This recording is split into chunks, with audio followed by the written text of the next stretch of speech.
Hallo, mijn naam is Kenneth Giesbrecht en ik vraag me vandaag je te doen met een duiper wie wel. De vraag is manchmal, wo kunnen we Gott seine Stimme hören? Wo hört sich Gott seine Stimme? Insofern go wir durch ein Leben und wir wundern immer, okay, redet Gott nur mich, oder redet ich selbst nur mich, oder redet die Zutung nur mich? Wo kann ich unterscheiden zwischen Gott seine Stimme und Zutung seine Stimme? Oder Gott seine Stimme und meine eigene Stimme vielleicht? Und so, das kriegt das Thema, was wir noch kriegen da, in dieser Feiersundag bei Lebenswasser Kirche. Und so Pastor Ruben Dick von Blumenau Kirche kommen uns mit der Botschaft und nennen sich Gott seine Stimme oder meine Stimme. Und wir kriegen nur die Geschichte, wo in Apostelgeschichte Kapitel 8 ist. Und wir sehen Philippus, er will eine Reise machen. Und dann kommt ein Engel nach ihm und sagt, hey, da lieber das andere Weg nehmen, als was die euer geplant hat. Und so heißt die Gehorsam und er geht dann den Weg. Und durch den Weg hier beginnt er eine so reiche Person von Afrika, von Norden-Afrika. Er reist auch mit seinen Wählen, vielleicht mit all den seinen Menschen taub, all den seinen Reichtum taub. Und wenn er wieder nach Jerusalem fahren zum Anbeten. Und so du als Philippus, und du kriegst eine Stimme an. Gott redet Philippus und sagt, hey, ich will gleich mit dir gut mit dieser Person reden, wo du an Wählen hast. Nicht so leicht, wenn er kann, ich reden geben und sagen, no, du willst nicht hingehen, du grüllst mir, oder was immer. Aber Philippus wird drehen, er ging zu hin, fängt an mit dieser Person zu spazieren.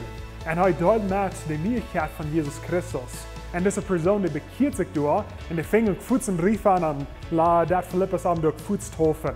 Die Bibel sagt uns nicht klar, aber Menschen, die die Bibel studieren und die glauben, dass diese Person, die sich durch bekehren wird, wie die das Evangelium nur Afrika bringen wird. So, da wird eine große Rolle, die durch diese Person gespielt wird. Und es kommt alle durch, dass Gott geredet mit Philippus an der Stimme, und Philippus wird treu und dort, was Gott will von ihm. Und so ist Gott Verdelung mit uns. Gott will uns bringen, zum Ansehen wiederbringen. Und er will uns bringen, in unsere Gruben, und uns Menschen bringen, zum den Unterschied merken. Und so Gott und der Heilige Geist, der reden jeder Tag mit uns. Die Frage ist, kann wir das verstehen, oder kann wir das anerkennen, dass es von Gott kommt? Ein paar Dinge, die wir können vielleicht sagen. Gott kann uns allmählich eine negative Gedanken geben. In der ersten Zeit redet Gott durch uns Gedanken. Aber das Trübliche, den Gesutung redet auch uns durch uns Gedanken.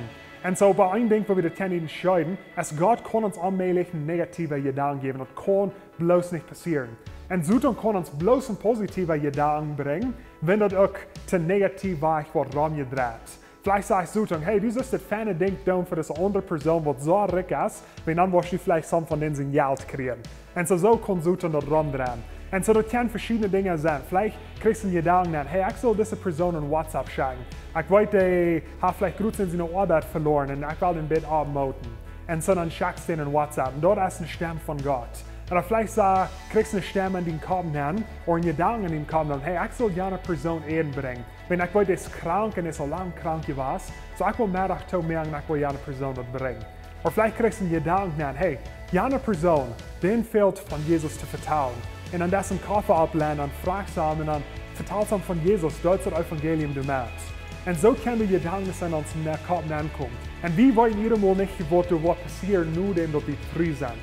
Weil Gott hat einen Plan, zum Ansehen regieren, er will uns Menschen bringen. So es ist wichtig, dass wir lernen, Gott seine Stimme erstens zu hören, dass wir wollen das von Gott, und dann zweitens, dass wir gehorsam sind. So wenn wir alle zu wissen, Gott segnet, hat einen guten Weg.